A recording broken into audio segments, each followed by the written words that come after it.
Like if you found the video valuable. Detective Callum Reese wasn't the kind of man who rattled easily. 15 years in the Metro Crimes Division had hardened his nerves. But nothing about the call from St. Jude's private academy felt routine. A student's missing, the headmaster had said. No signs of foul play.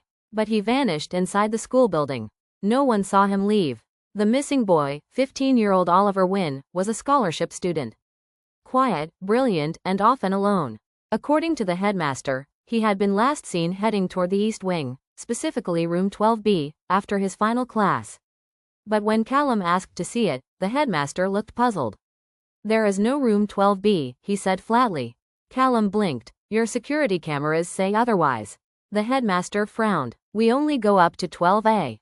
Perhaps there's a clerical mistake." It wasn't. Later that evening, Callum sat in his car outside the school, reviewing the building's archived blueprints, ones he'd requested from city planning records. And there it was, room 12B. It had once been part of the old East Wing, before renovations 20 years ago. Now, according to current plans, it was just wall. A dead hallway where a door used to be. A room erased from the school's memory. The next day, Callum returned with a warrant and a few skeptical officers.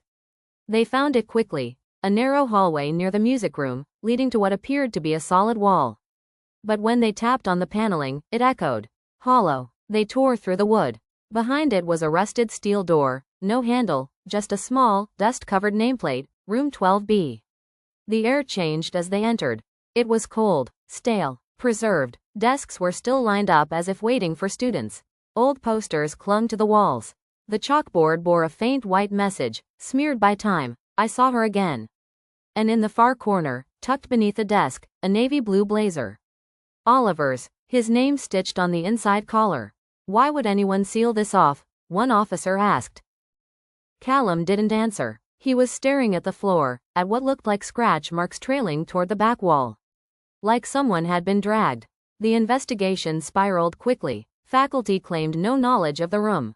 The maintenance crew insisted they never worked on that part of the building. Callum's request for the original renovation documents was met with silence. The files had been mysteriously misplaced. He went digging. An old janitor, retired 15 years ago, remembered something. 12B? The man said. "Oh yeah, that was before the renovations. Tragedy, that one. Girl died in there. Alice, something. Bright little thing. They shut the room after that. How did she die? Never said, but the kids used to whisper about it. Said she never left the room." Callum became obsessed. Night after night, he pored over old yearbooks, newspaper clippings, attendance records, until he found her. Alice Merton. Died in 2005. Cause of death listed as undisclosed. Her photograph haunted him. A quiet smile, pale skin, and bright, intelligent eyes. He checked her classmates. Most had left the city. Some refused to speak. One agreed to meet. A woman named Dana Voss. She was brilliant, Dana said. But she started acting strange that last month. Said the room talked to her. She was hearing whispers. She wrote notes about a shadow behind the teacher's desk. None of us believed her. Not until what? She screamed during class one day. Said someone was standing at the back of the room. But no one was there. They found her later that evening, collapsed at her desk. Her face, God, I'll never forget it. Like she'd seen something impossible.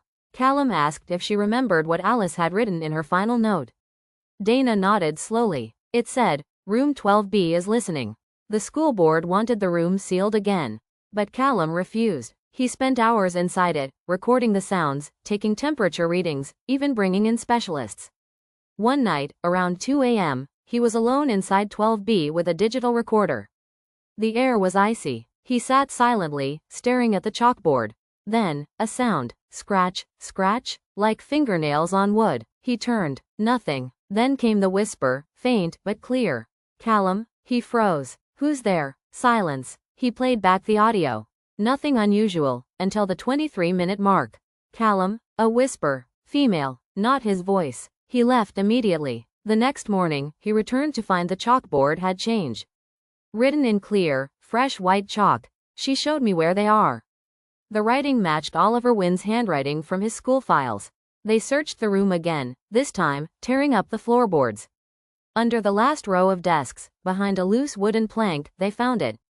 A crawlspace. barely large enough for a child. Inside, a dusty notebook, an old recorder, and 2 missing persons files, kids who had disappeared from the school years ago. Cases left cold. The notebook contained drawings, pages and pages of a girl standing at the front of the classroom, eyes blacked out. Beneath every drawing was a single word, Alice. Oliver Wynn was found 2 days later, disoriented, wandering along the school's rooftop at dawn. He remembered little, only fragments. She showed me, he whispered. She's still there. She never left. They hospitalized him for observation. Room 12B was sealed for good after that. But Callum still keeps the notebook on his desk. Sometimes, when he's working late at the precinct, his radio crackles, picking up strange static between the channels. Once, just once, he heard it again. Callum,